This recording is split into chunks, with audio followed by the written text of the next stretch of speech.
Before we all lost our ever-loving minds, everybody knew that children weren't sexual beings.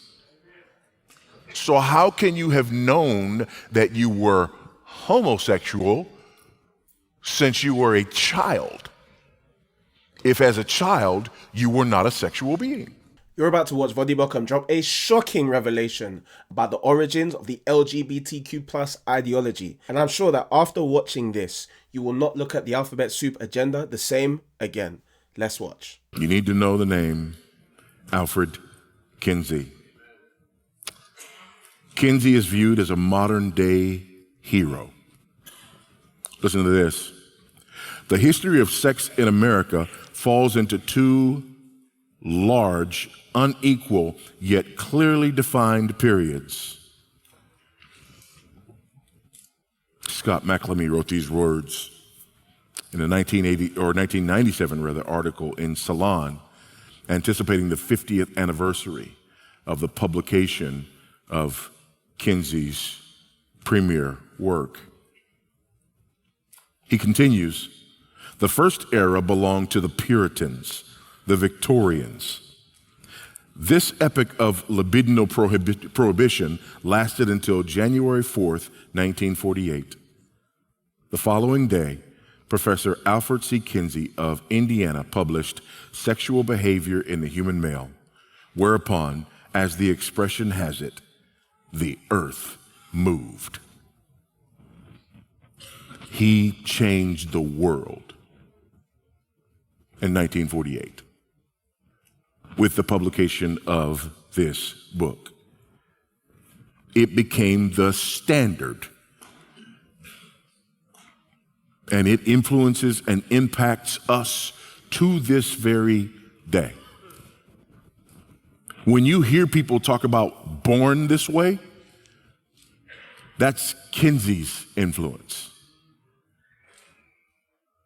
That is a very modern, unique, avant-garde way of thinking about things. Because before Kinsey, before we all lost our ever-loving minds, everybody knew that children weren't sexual beings. So how can you have known that you were homosexual since you were a child, if as a child you were not a sexual being?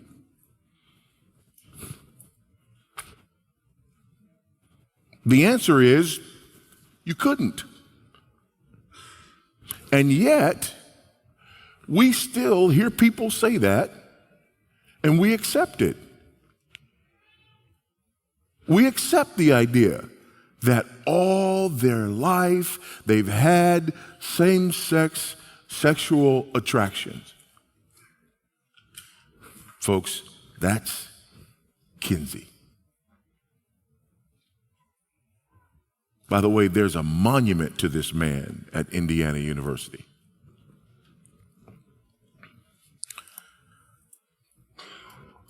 Listen to this.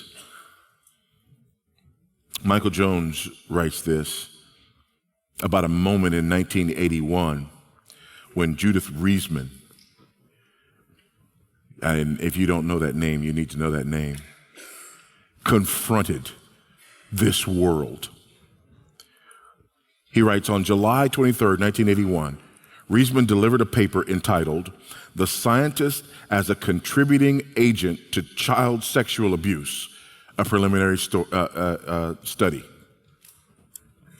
in which Reisman brought up for the first time in the 32 years since it had been published, the material on child sexuality in tables 30 through 34 of Kinsey's male volume, because he wrote another one, a female volume, and wondered how this data could have been obtained without involvement in criminal activity. Before giving her report, Reisman had written to male volume co-author Paul Gebhardt to ask about the data in tables 30 through 34.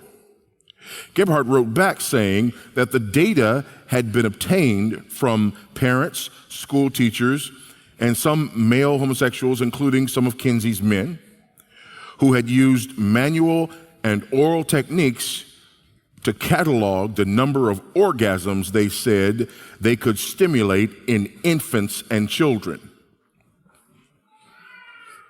Tables 30 through 34 are on his research on pre-adolescent orgasm. And some of his subjects were as young as 4 months old.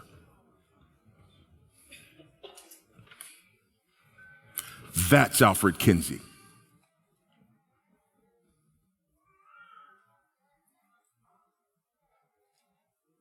Who abused somewhere between 350 and 2,000 infants and children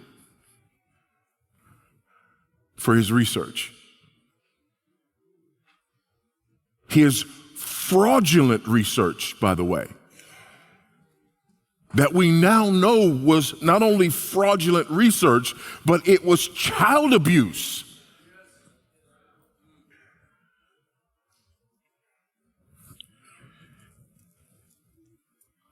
Virtually the entire sex industry, sex research establishment worldwide was in the audience at the meeting in Jerusalem. But the reaction to the talk was silence, stunned or sullen or otherwise, until a Swedish reporter wondered out loud why the assembled experts had nothing to say. The reason they had nothing to say is because all of their work and all of their research was based on Kinsey's work, and most of them were his protégés.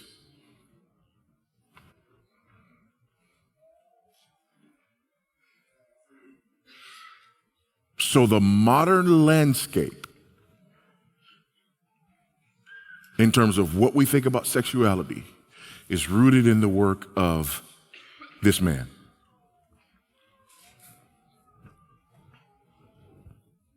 So when you hear people talk about born this way, when you hear people talk about, all my life, ever since I was a child, that's Kinsey.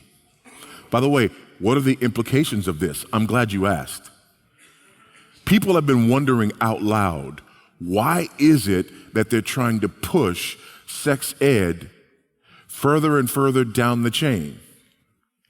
Why is it that, it's not just, older children, high school age children who've gone through, puberty and adolescence? Why is it that we have to do this earlier? Why is it that we have to do this with elementary school children? And why is it so controversial? When the governor of the great state of Florida says, not here.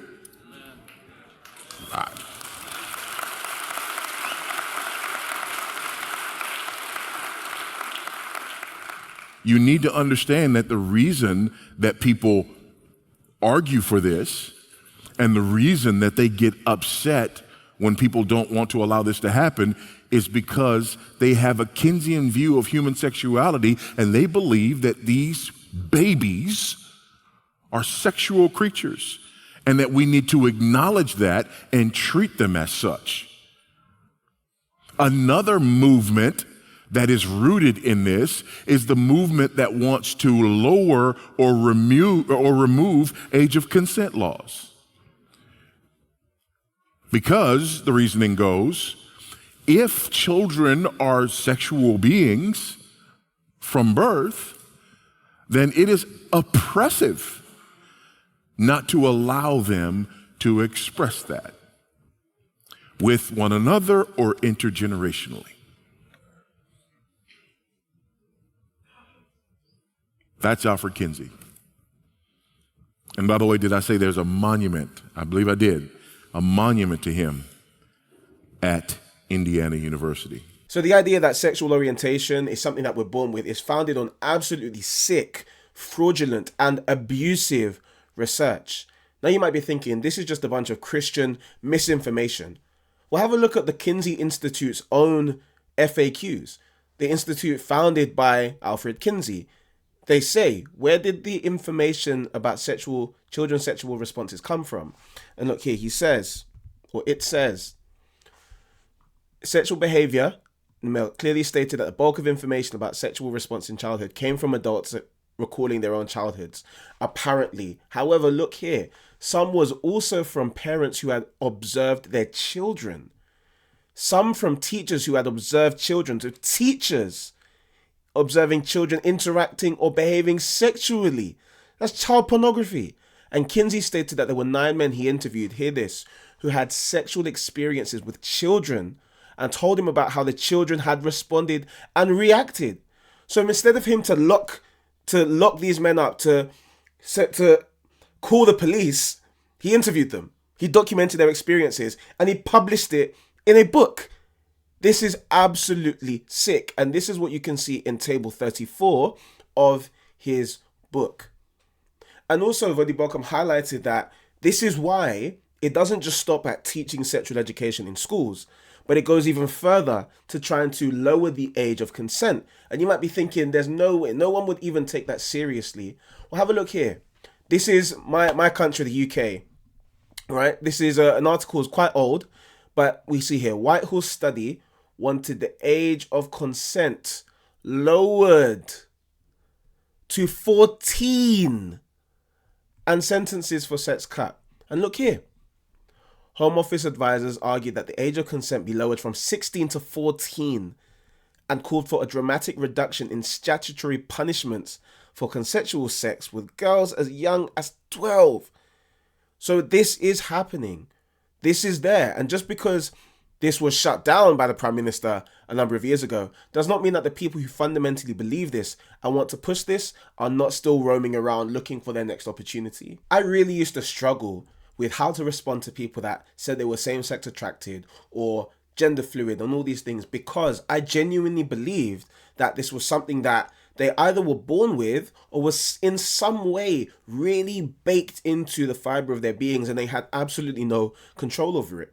Until I learned that actually this whole idea came from a series of a campaign of indoctrination, and indoctrination ultimately founded on the most abhorrent research practices.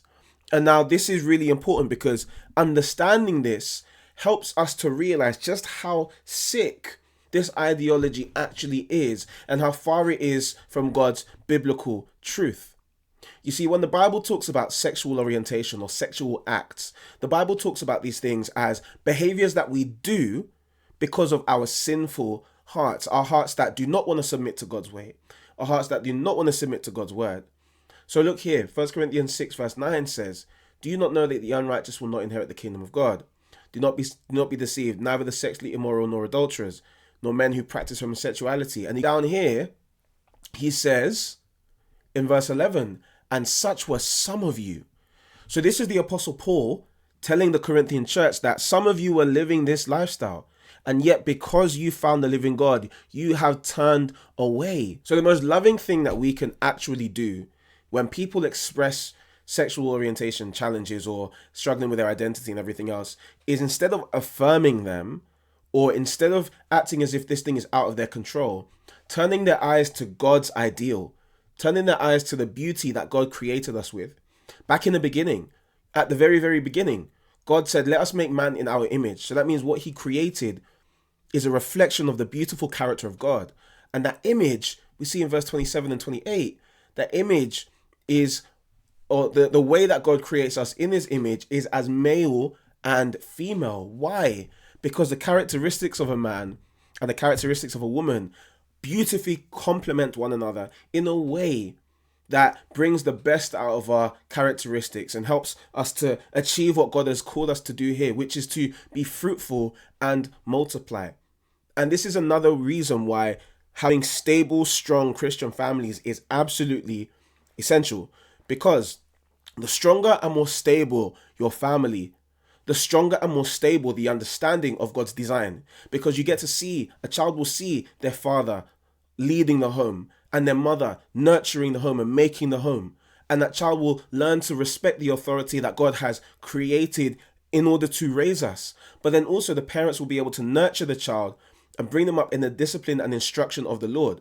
Not like what's happening in a lot of these schools, where children are being brought up with the indoctrination and the sexual immorality of their teachers and their parents. No, that we raise the children in the fear of the Lord. And when the family unit functions together, that's a home where there's justice, where there's order, where there's love, where there's embrace, where there's security, and ultimately where God's image is best reflected. You cannot reflect the image of God any better than in a loving, Christ-centered family home. And if boldness is something that you struggle with and you want to see another video where Voddie Baucham shows how to confidently represent Christ in a Christless culture, then check out this video. I know it will bless you. I'll see you there. Peace and blessings.